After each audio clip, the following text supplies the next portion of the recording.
Thanks for letting us get you ready here for what is ahead in your day. From coast to coast, the Weather Channel is here to help you prepare for all the big events ahead. And in addition to Ernesto, we are talking about the threat for severe storms in the Midwest, places like Chicago, which look beautiful this morning, but don't get used to it. No, our storm threats go up, so enjoy the morning because things will get a bit more feisty a bit later. Every morning, this is the time of year we wake up. There's a thunderstorm complex in the middle of the plains. We saw that yesterday. We got one again today. We got two. Two of them. Yeah, like 1.5. One's kind of small, but it's out there, bringing rain, and we're going to talk about that. Also, we want to show you what it looks like in Puerto Rico. Starting to see some pictures. Could see all the risks, the higher waves, the rip currents, up and down the eastern seaboard, actually. We are going to see those risks. The waves and the swells will extend much further south than maybe you might imagine. So I want to show you where we'll see those risks. Certainly out here on the Cape, we will see some of the biggest risks when it comes to those impacts from the surf. Well, watching and the track, watching, first of all, trough right now, which is helping to tug Ernesto up to the north. There is a weakness in the ridge. There is another trough that comes in as we get into the weekend. That's actually really important to help guide Ernesto continuing up to the north and then move to the northeast eventually. But again, those troughs are important when it comes to the track. So if you're thinking you have some crummy weather in your forecast in the northeast this weekend, you should actually be thankful for it because it's going to keep this away if it all plays out, right? Now, rip currents are, though, going to be a risk, maybe even all the way down through North Carolina off the beaches there. We're going to have to keep an eye on the swells and the waves that are up, and the rip current risk could be increased. Seeing that as we get into your weekend, beaches along Virginia, Maryland, Jersey, we'll see an increase in rip current risk as well. And then here this weekend, we don't have a great weather forecast for you. Meanwhile, you're not probably going to be going out to the beach, but the waves are going to be up. And so rip currents are going to be a big risk here. The surf will be increased as well as we look at that forecast for Saturday, Sunday into Monday as well. Now, in this track, we are watching the intensity increase. And you might be wondering, are we going to go through some rapid intensification? The forecast is there for it to become a hurricane later today. And by tomorrow morning even, we'll have an increase in winds up to 100 miles per hour. That will be a 30 mile per hour increase from this morning to tomorrow. You need 35 mile per hour wind increase in 24 hours to get to rapid intensification. So are the ingredients in place? Well, water temperatures are plenty warm. Shear is light. Moist air is there, although I would put this as sort of in the middle because there is some dry air right now that has been affecting Ernesto, and that's something that we'll see how it affects the intensity going forward in the next 24 hours. Now, don't forget the Weather Channel streaming levels will help to support some of that activity as well. So we're in some repeat pattern that we're in here across the middle of the country with this storm threat. And you definitely see sort of the changing seasons a little bit in that, right? The jet stream's now place. It's not your classic summer storms. There's a little bit more to it. You're seeing the hints that we are getting there. I know. Getting closer to fall. Still August, though. I know it's still hot for a lot of you. We still have the wildfire season. It helps when leaving work in the evening. Wow, I would have. Gold star for Allison. That's a good one. Absolutely. Hand claps for that. Yeah. I'm going to do both of those. Well, this viewer says no sunshade. I have dark tinted windows, which help a lot with the Arizona sun heat. I park with my windshield. You guys enlighten us. I know. The things we should be doing. We need to learn. Thank you for sharing. Keep those comments coming. You can share on social media any pics or video. Go ahead and share them with us using the hashtag YesTV, and we will share it on the show. Now, the question is here, are we definitely saying there's not going to be a direct impact? We are not saying that. We are not saying that. Yeah, and if you look at the wiggles in the cone, it's kind of it's telling because what it's saying is that there's a couple of weather systems. The latitude of Jacksonville, Florida, kind of tries to push it off a little bit to the east, but then that lifts away and then it goes back northward. And that little sort of serpentine movement of this thing, there's a couple of different troughs in the jet stream that are going to be impacting Ernesto. There's a lot of uncertainty in the forecast, especially at the end of it. I know we're putting, all of our eggs in the trough basket. And we've done this before where, they have to be in the right place at the right time to pick it up and steer it. Yeah, I mean, Ernesto could miss one of them or not be captured as much as you think by one of them. You're going to want to pay attention if you live on the East Coast of the United States, certainly if nothing else, because of the marine impacts. Well, exactly. And Bermuda, I mean, that is an island that's right in the middle of this thing. And again, a little wiggle left or right, based on these troughs, could mean a direct landfall or maybe missing it left or, it's just...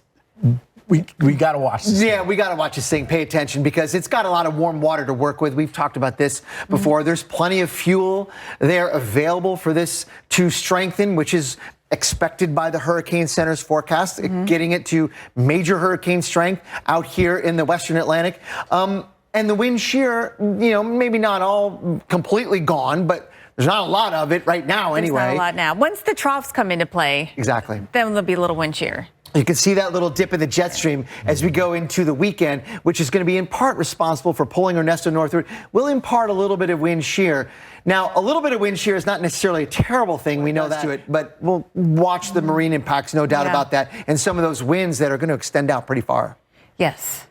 And that's the other thing is how big is it when it gets, how far will it be off the coast and how big is it? Because even if the center is offshore, if the winds extend out. Yeah. Right. So the center, let's say, of Ernesto, let's say tomorrow evening, is hundreds of miles east of Miami. There's a northeast wind already in place on the East Coast, thanks to a frontal zone that has moved through. So there's some non-Ernesto wind in this. But the combination of the two is bringing that northeast wind to Florida tomorrow. You can sort of say that's an indirect impact, maybe, of the wind already of Ernesto tomorrow in the southeast. Yeah. Increasing the rip currents. I mean, that's one wind thing, and the other is too many waves pounding on the shoreline can create some coastal problems. You get that cliff that kind of cuts off on the beaches, right, when the waves just continue crashing on shore. Yeah. And then let's skip ahead to Sunday, because this is one model's forecast. This is a European Center's forecast. Not all that far off the northeastern coast. So we need to be prepared for some onshore winds, if nothing else, bringing some of those marine impacts. But again, something to watch as we go down the road. This forecast has made you nervous from the very beginning. It has. Yeah. Oh, I don't like these little. We've seen it before where it's like, oh, this thing's going to move out to sea, but then it's like, oh, no. Yeah. It's so good. You never stop watching. Yeah. You never stop watching. Yeah. And you never stop watching the tropics. Just as a reminder, we're not even close to the peak of the hurricane season, which is mid-September. Yeah. Wow. Well, let's go to our question of the day. We have a lot of heat. Let's get you ready for what is ahead in your day. From coast to coast, the Weather Channel is here to help you prepare for the big events ahead. Now, in addition to Ernesto, we are talking about the threat for severe storms in the Midwest, places like Chicago. So beautiful this morning. We've warmed up about 4 degrees already. It's going to be a nice day. Yeah. This is a day to get out and enjoy. Tomorrow, though. Different story. Yeah. Yeah, we've good weather here, but in the Midwest, we've seen over recent mornings thunderstorm clusters that form at night and then continue on into the morning. Yep, we've got another one today. We have 2, actually. Oh, my goodness. So watching that, and we'll show you where flooding is a problem this morning. We also had, of course, we want to bring the latest on what's happening with Ernesto and in Puerto Rico. Let's get you ready for what is ahead in your day. From coast to coast, the Weather Channel is here to help you prepare for the big events ahead. Hurricane Ernesto, it happened, just about an hour ago now, that we now learned that it's a hurricane. Hurricane Hunters has been out sampling what's happening in the storm, and that's how we can confirm that. So we want to check in with Puerto Rico and show you what's happening. Certainly, and there will be impacts even with an offshore track. Heavy surf from Ernesto could reach the East Coast, and beaches like this one in Cape Cod could see that. We also could see rip currents up and down the eastern seaboard, and watching for that actually in the next few days to start to impact us here. So it's been a great beach day so far. I've been enjoying watching everyone heading out to the beach. A lot of boogie boards going out there today. And you should enjoy today and the next few days before we start to get into really not so great weather in the Northeast. And not because of a tropical system, but because of a trough that is going to be digging in. And so we'll get to that. This is the first one. In terms of steering, for now, it's been the high pressure steering at west. And the trough came in and it pulled Ernesto up to the north. And that's been the mechanism for getting it to turn to the northwest. There's another trough that is going to be coming in as we get through the end of the week. And that is going to be pulling it again north. Again, and maybe a little more to the northeast. So keeping it away from the U.S. as long as these 2 troughs line up back to back as they are planned to.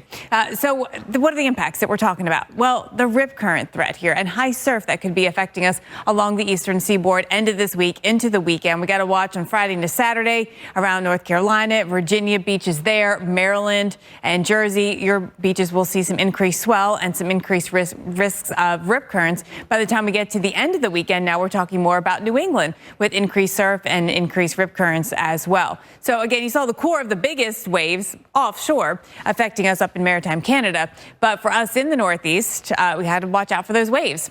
Now, in the track, let's talk about intensification a little bit. Now, expected to continue to intensify. It's now a hurricane, expected to intensify to a major hurricane by Friday. In fact, overnight, Thursday into Friday is when that could happen.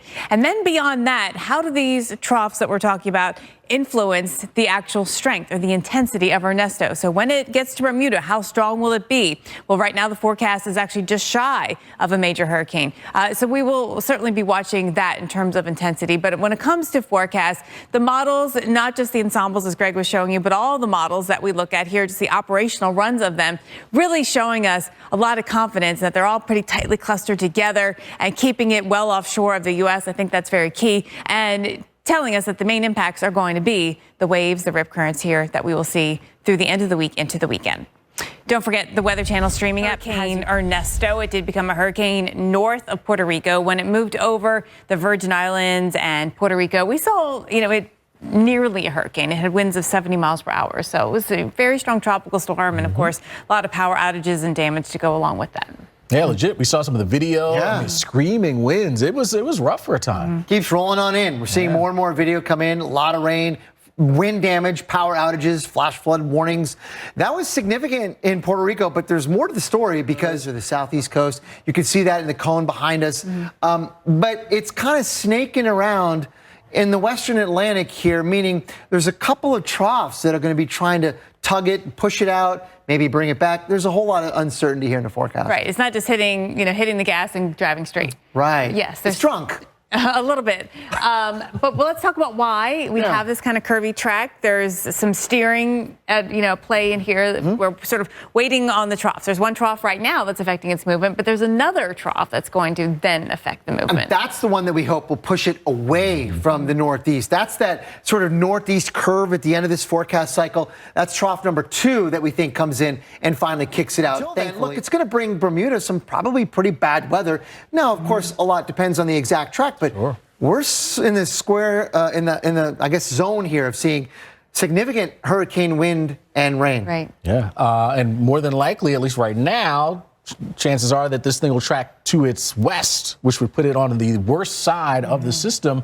But on the flip side, as we look at the forecasted wind speeds, kind of coming down a little bit as it's making its approach to Bermuda, which is a better scenario as opposed to a strengthening hurricane getting closer. Increased wind shear, cooler water temperatures, they're all going to be acting until it moves into those high latitudes. We have to contend with it as a significant problem potentially for Bermuda.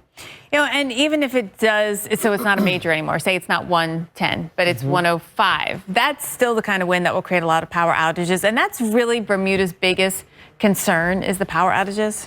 They're built very strong. All the buildings are built to withstand these kind of winds. It's power. Right. And you certainly don't want to be without power for what could be days. So that is a risk. But also, we talked about the direct impacts. How about the indirect impacts to the east coast of the U.S.?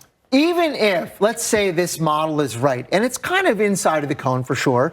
This is from the European Center's data. The center passed hundreds of miles east of, the water impacts. Right. Along the coastline. It's, you mentioned coastal flooding. There could be some bigger waves causing coastal erosion. There also will be rip currents, too. There will be. And if you want to put the hurricane season in perspective overall, we're far from the end of it. In fact, if you look ahead down the road, the last week of August, the guidance is kind of signaling the atmosphere is going to open up another window of opportunity in the main development region of the tropics. And that's the last week of August and the first week of September, becoming even more of an issue, perhaps once again, even though maybe we don't see a system particularly on the guidance. The overall favorable conditions are going to be there. We're already running ahead of schedule. Ernesto is the third hurricane of the season, and we're about 3 weeks ahead of when we typically see the third hurricane of the season. Indeed. Yeah. So there you go. Ramping up, as is always the case at this time of the year, right? Indeed. Well, let's go back to our question of the steps day. in, I like that. Yeah, and even better if there's no other cars around you. So you get the shade, you get your space. You get your space. That's a good day. Dings on your car. No dings on the car. That's why I park on the other side of the Weather Channel's parking lot every day.